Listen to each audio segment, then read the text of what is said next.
नमस्कार। आज हम लोग यहाँ रसखान द्वारा लिखित सवैये की चर्चा करेंगे।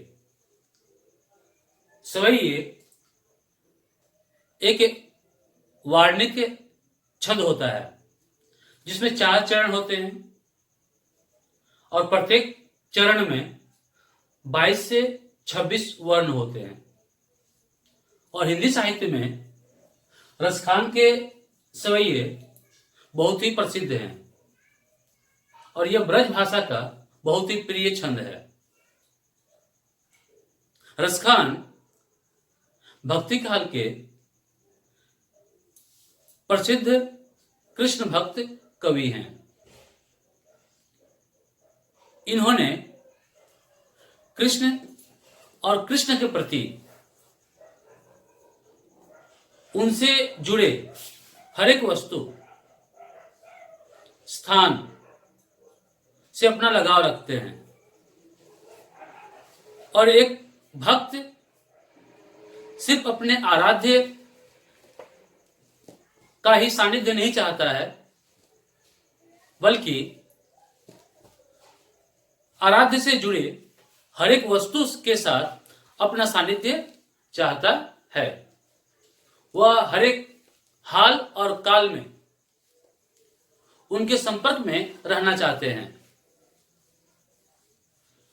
तो हम यहां रसखान के 4 सवैये पढ़ने वाले हैं जो क्लास 9 कोर्स ए के पाठ्यक्रम में है। पहला सवैया है जिसे पढ़ रहा हूं कि मानुष हो तो वही रसखानी, बसो ब्रज गोकुल गांव के गवारन, जो पशु हो तो कहा बस मेरो, चरो नित नंद की धेनु मझारण, पाहन हो तो वही गिरी को, जो कियो हरिछत्र पुरंदर धारण, जो खग हो तो बसेरो करो मिली, कालिंदी कुल कदम की डारण। इस सवैये में कवि ने कृष्ण और कृष्ण भूमि के प्रति अपने समर्पण भाव को प्रदर्शित किया है। वे हर एक स्थिति में कृष्ण भूमि में रहना चाहते हैं।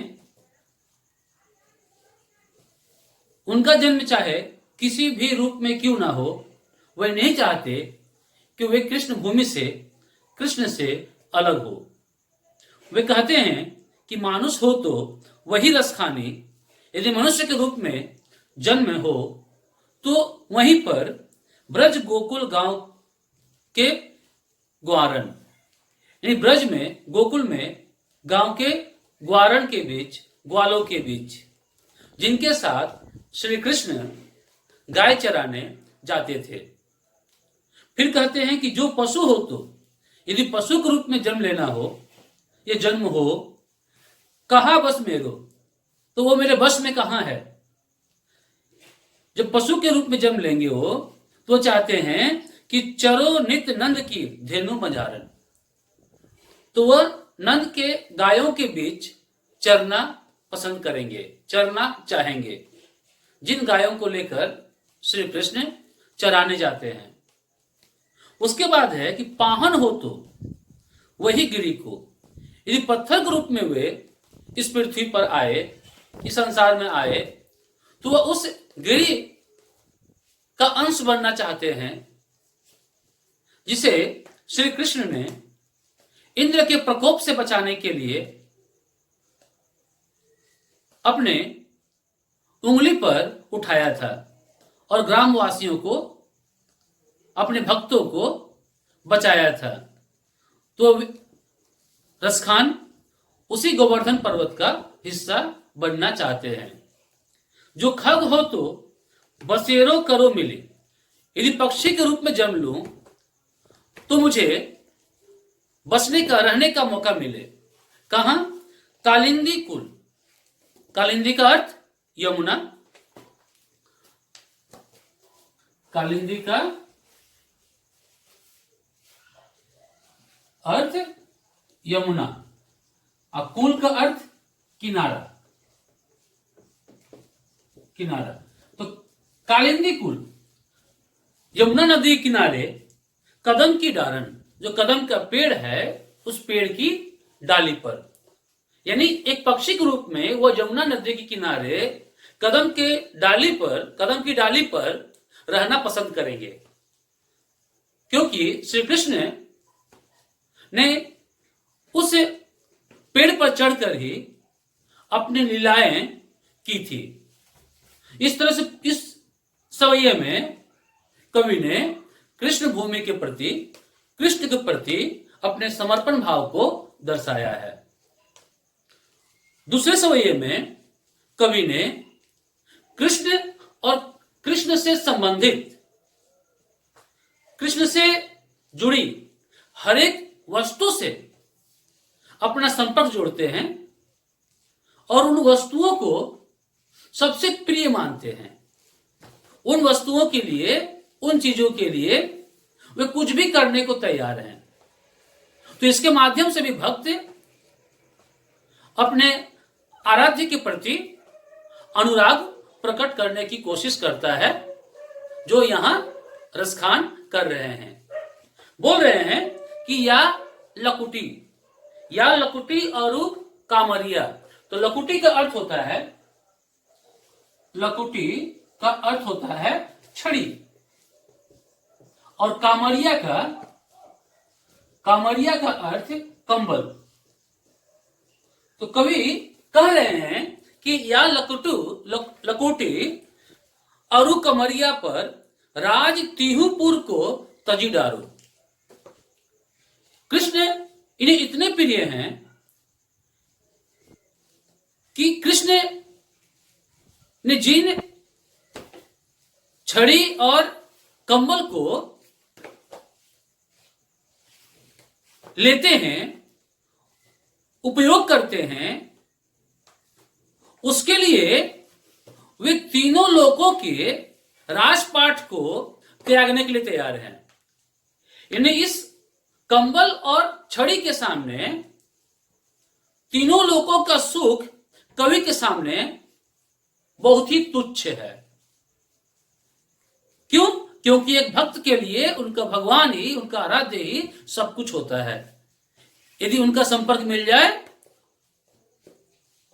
चाहे किसी भी तरह से क्यों ना हो, तो उससे बड़ी संपत्ति, उससे बड़ा राजपाट दूसरा नहीं होता है। हम आगे देखते हैं कि या लकुटी अरु कमरिया पर राज तिहुपुर को तजी डारो। तजी मतलब त्याग देना, डारो मतलब छोड़ देना, और तिहुपुर तीनों लोग। आठवीं सिद्धि नवो निधि कि सुख नंद की गाय चराई बिसारो। आठवीं सिद्धि क्या है? आठवीं सिद्धि 8 अलौकिक शक्तियां हैं। और नवनिधि कुबेर की 9 निधियां हैं। कुबेर जो धन के देवता कहे जाते हैं, उनकी 9 निधियां हैं, 9 खजाने हैं।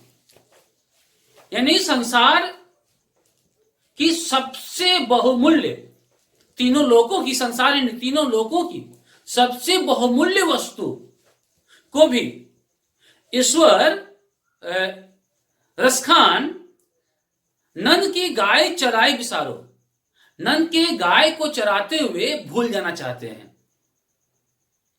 यानी नंद के गाय के चराने में जो सुख है, जो आनंद है, वह आनंद, वो सुख उन्हें इन अलौकिक शक्तियों और 9 निधियों में प्राप्त नहीं होता है।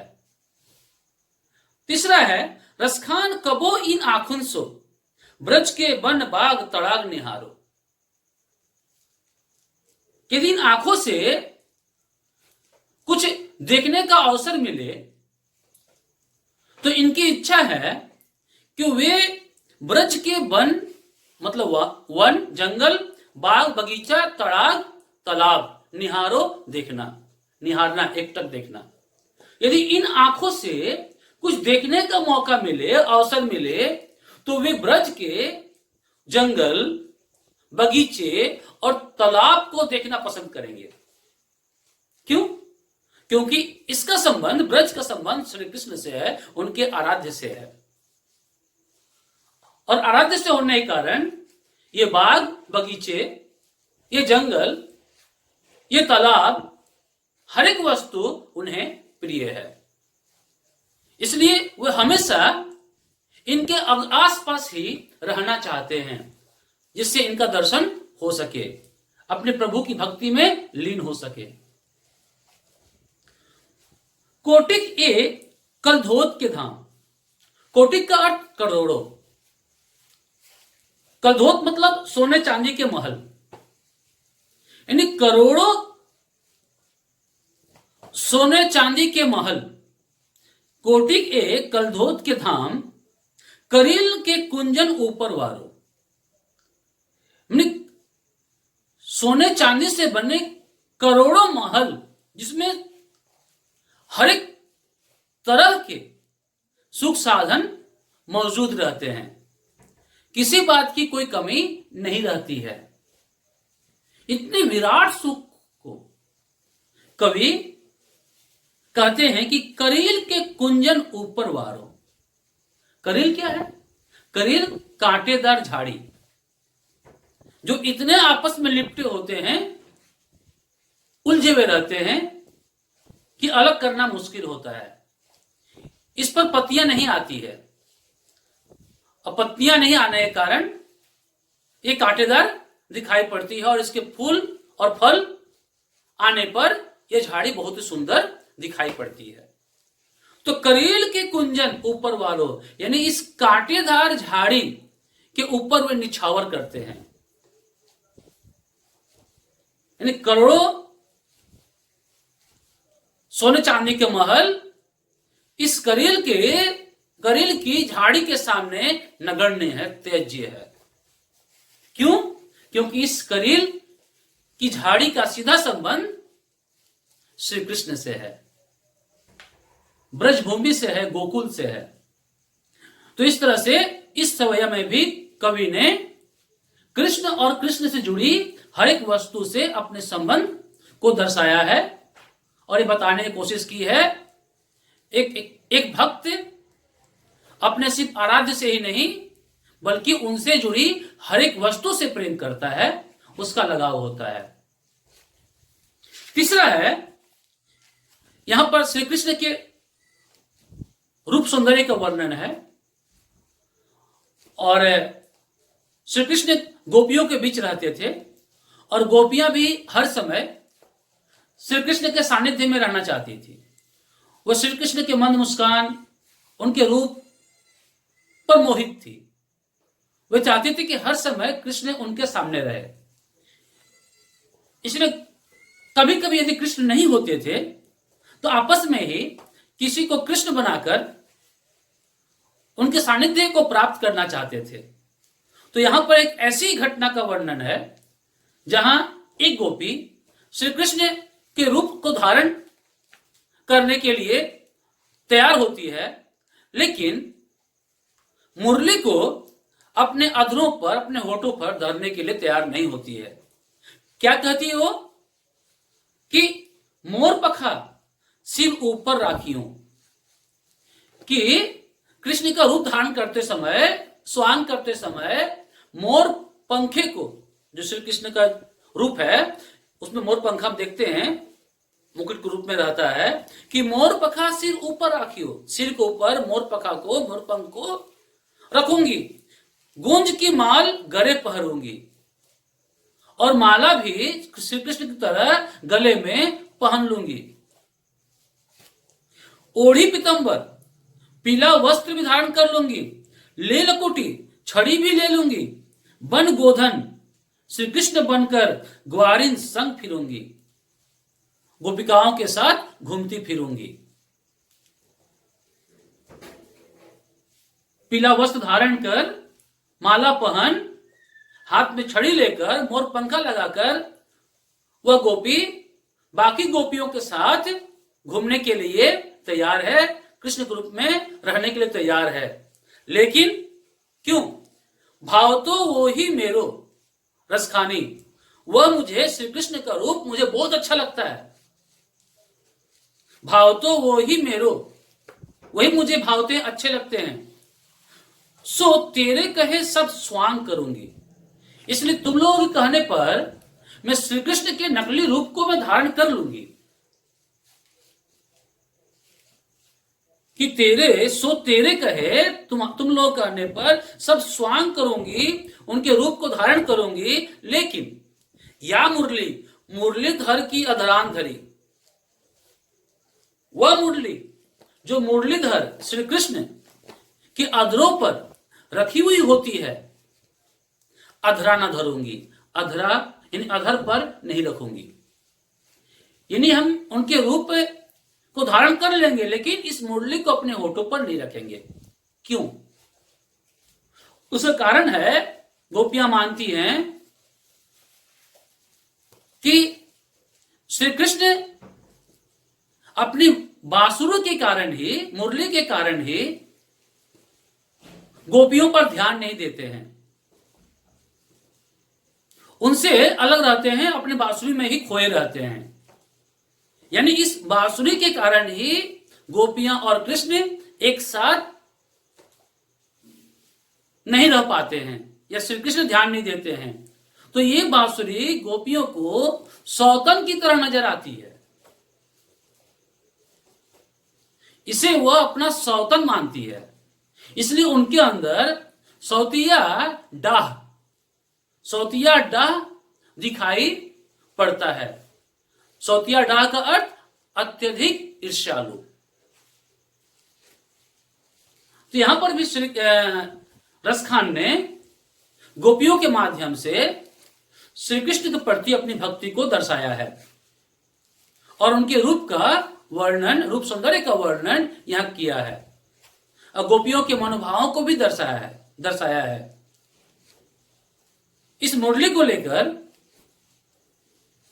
एक दोहा बिहारी का भी है कि बतरस लालच लाल की मुरली धरी लुकाए। वहां पर भी गोपियां श्री कृष्ण को मुरली को छुपा लेती है, क्योंकि उनके कारण वो समझते हैं कि बांसुरी के कारण ही वो बात नहीं करते, और जब ढूंढेंगे तो बात करने के लिए हमारे पास आएंगे। वहां भी समझती है कि बांसुरी बीच में बाधा पहुंचाती है। और यहां पर भी देखते हैं कि बांसुरी सौतन के रूप में आई है।